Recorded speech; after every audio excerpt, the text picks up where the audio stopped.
Hi, and happy holidays. It's your buddy Ken Boggle, and thank you so much for joining me. The fourth year in a row, I have read Dr. Seuss's How the Grinch Stole Christmas. It's probably one of my absolute favorite books. I'm not even going to lie.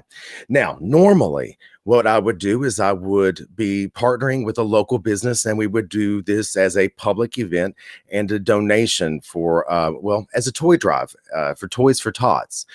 Sadly, due to COVID-19 and all the rules and regulations that have been put out for us, as well as the fact that, yes, I do think kids deserve a great Christmas, but that I also care about you and your family's health, we're unable to, at this time, do it publicly. However, I have vowed and determined for COVID to not stop me from this. We can alter it, do it live, have everybody at home watch, and while we do it live, but we certainly couldn't do it in person. So, thank you very much for joining me. Having done this for 3 or 4 years, it hit me today that so many people have been watching me as a part of their holiday experience, for that time. So I want to say welcome back and thank you so much for allowing me to come into your homes and read this fantastic kids book. It's lovely, and it's full of a lot of really great, very important lessons that I think we really need this year. So, even though we're not doing it publicly, we're still doing the toy drive. You can take your toy donations of a new unwrapped toy to Wicked Glass and Wonderlust Designs. That's going to be in Frankfort, Kentucky. And my personal assistant, Mama Kim Ford Johnson, will put on the Kim Boggle Facebook the address. I think it's 234 West Main Street in Frankfort, Kentucky. But check the Ken Boggle Facebook. We'll make absolutely certain that Nick and Belinda of Wicked Glass and Wonderlust Designs gets your toy donation. If you get it, if you can't, take it into the store, totally understand. Our friend Jennifer Marine in South Carolina actually mailed hers in. She sent us a confirmation from Amazon that she had actually had at like 11 o'clock at night sent the gift, and it's awesome. So thank you for doing that, Jennifer. So it's possible if you can get the gift to Wicked Glass and Wonderlust Designs by this Friday, the 20th, we will make sure it gets to Toys for Tots. Mama Kim Ford Johnson owns Kim's Cakes and Catering. It is another partnership I do during this event. Normally, she makes cocoa and cider and Christmas cookies and different kinds of really great sweet treats. And this year was no different. She and I were very excited about this event. So she went ahead and made all those wonderful treats.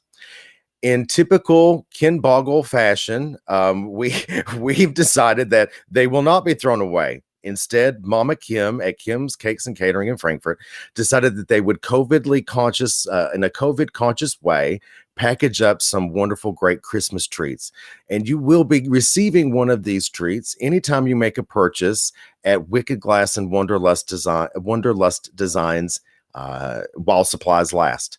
So go in, buy something really great, fantastic, drop off a toy donation, and get a free cookie from your buddy Ken Boggle and Mama Kim's Cakes and Catering there in Frankfort, Kentucky. Okay, so if I've said thank you to everybody, I want to say thank you lastly to VidiSpace. How unbelievably cool is it that, yeah, we didn't read it in public, but we're going to read it on VidiSpace, the site, VidiSpace YouTube, the Facebook, the Periscope, and my Facebook. Hopefully you're sharing it with all of your friends and family.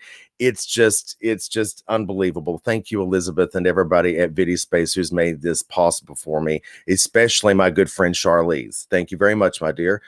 Ken appreciates it. So yeah, hi to all my new little buddies who are watching me for the first time. It's a really good book and you're really gonna love it, okay? This is Dr. Seuss's How the Grinch Stole Christmas. I hope you're excited. I totally am. Oh my goodness. It was published by Random House for Teddy Owens. Every Who down in Whoville liked Christmas a lot. But the Grinch, who lived just north of Whoville, did not. The Grinch hated Christmas the whole Christmas season. Now, please don't ask why. No one quite knows the reason. It could be his head wasn't screwed on just right, and it could be, perhaps, that his shoes were too tight. But I think the most likely reason of all may have been that his heart was 2 sizes too small. But whatever the reason, his heart or his shoes, he stood there on Christmas Eve hating the Who's, staring down from his cave with a sour, grinchy frown at the warm lighted windows below in their town. For he knew every Who down in Whoville beneath was busy now hanging a mistletoe wreath. And they're hanging their stockings, he snarled with a sneer. Tomorrow is Christmas is practically here. Then he growled with his Grinch fingers nervously drumming, I must find some way to stop Christmas from coming.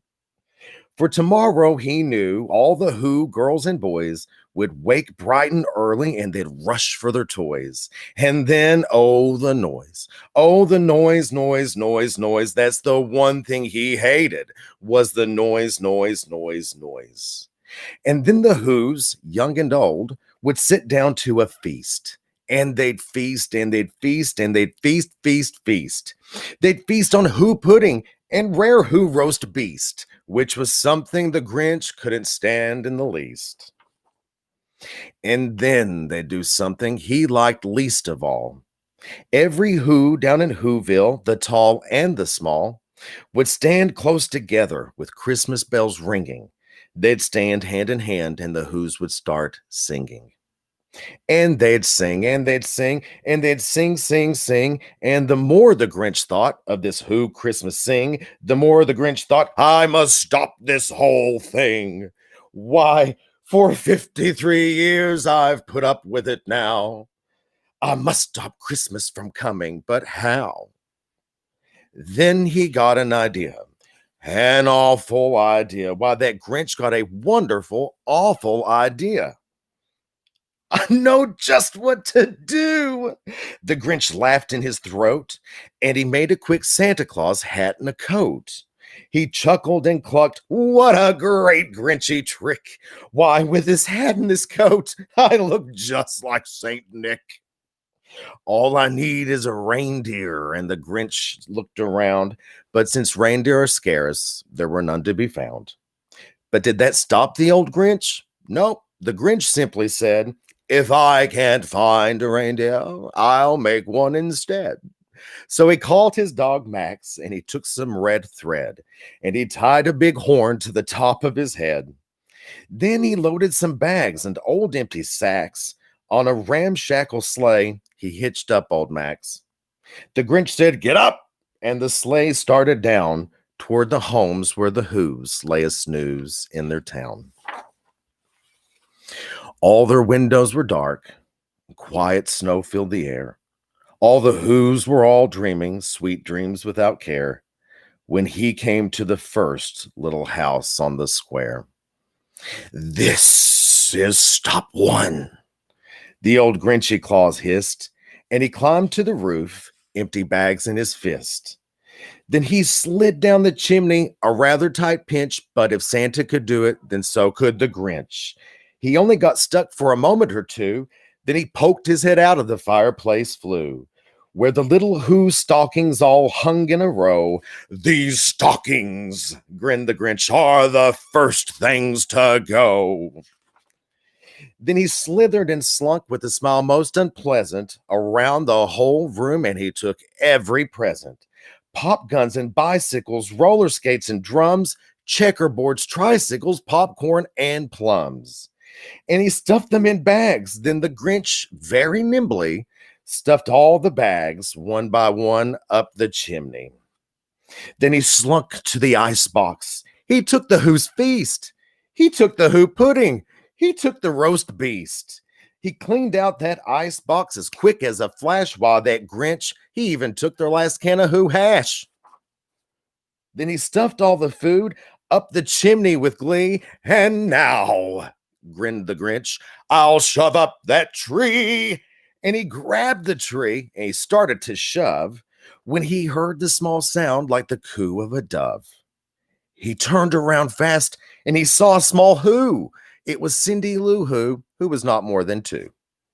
The Grinch had been caught by this tiny Who daughter, who got out of bed for a cup of cold water. She stared at the Grinch and said, Santa Claus, why? Why are you taking our Christmas tree? Why? But you know that old Grinch was so smart and so slick, he thought up a lie and he thought it up quick. Why, my sweet little tot. The fake Santa Claus lied. There's a light on this tree. It won't light on one side. So I'm taking it home to my workshop, my dear. Well, I'll fix it up there and then I'll bring it down to here. And his fib fooled the child, then he patted her head. He got her a drink and he sent her to bed. And when Cindy Lou Who went to bed with her cup, he went to the chimney and stuffed the tree up. Then the last thing he took was the log for their fire. Then he went up the chimney himself, the old liar. On the walls he left nothing but hooks and some wire. And the one speck of food that he left in the house, well, it was a crumb that was even too small for a mouse. Then he did the same thing to all the other Who's houses, leaving crumbs much too small for the other Who's mouses. It was 1:15 dawn. All the Who's still abed. All the Who's still a snooze when he packed up his sled. Packed it up with their presents, the ribbons, the wrappings, the tags, and the tinsel, the trimmings, the trappings. 3,000 feet up the side of Mount Crumpet, he rode to the tip top to dump it. Ho, to the Who's. He was Grinchishly humming. They're finding out now no Christmas is coming. They're just waking up. I know just what they'll do. Their mouths will all hang open for a minute or two. Then the Who's down in Whoville will all cry. Boo. And that's a noise, grinned the Grinch, that I simply must hear. So he paused, and the Grinch put his hand to his ear. And he did hear a sound rising over the snow. It started in low, then it started to grow. But the sound wasn't sad. Why, this sound sounded merry. It couldn't be so, but it was merry, very. He stared down at Whoville. The Grinch popped his eyes, then he shook. What he saw was a shocking surprise. Every Who down in Whoville, the tall and the small, was singing without any presents at all. He hadn't stopped Christmas from coming. It came. Somehow or other, it came just the same. And the Grinch, with his Grinch feet ice cold in the snow, stood puzzling and puzzling. How could it be so? It came without ribbons. It came without tags.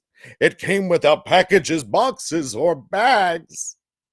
And he stood puzzling till his puzzler was sore. Then the Grinch thought of something he hadn't before. Maybe Christmas, he thought, doesn't come from a store. Maybe Christmas, perhaps, means a little bit more. And what happened then? Well, in Whoville, they say that the Grinch's small heart grew 3 sizes that day. And the minute his heart didn't feel quite so tight, he whizzed with his load through the bright morning light. And he brought back the toys and the food for the feast, and he himself, the Grinch, carved the roast beast. Isn't that fantastic? What a wonderful book. We can all learn a little something from this kid's book, I think. You know, honestly and seriously, first, thank you for letting me do that. It's one of my favorite things to do. But just before I let you all go on about the holiday season, before I let you all go on about your evening that you've so kindly been generous enough to make me a part of, I just want to say the season of giving and thankfulness and new beginnings is upon us. You know, Thanksgiving is just a few days away. Then around the corner is Christmas and then New Year. But I really want to encourage everybody at home to not wait until New Year to make a resolution. And I want you to make the resolve as fast as you can to love everybody, no matter what your differences are, no matter what your your flag says, no matter who they voted for, no matter their bumper sticker that expresses a different ideology or philosophy than yours.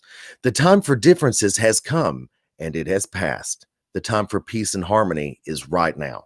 Open your heart so that one day again soon we can stand close together with Christmas bells ringing, stand hand in hand, and all of us who's can start singing. Take care of yourselves and take even better care of each other because at the end of the day, you are your brother's keeper. I love you. Happy holidays.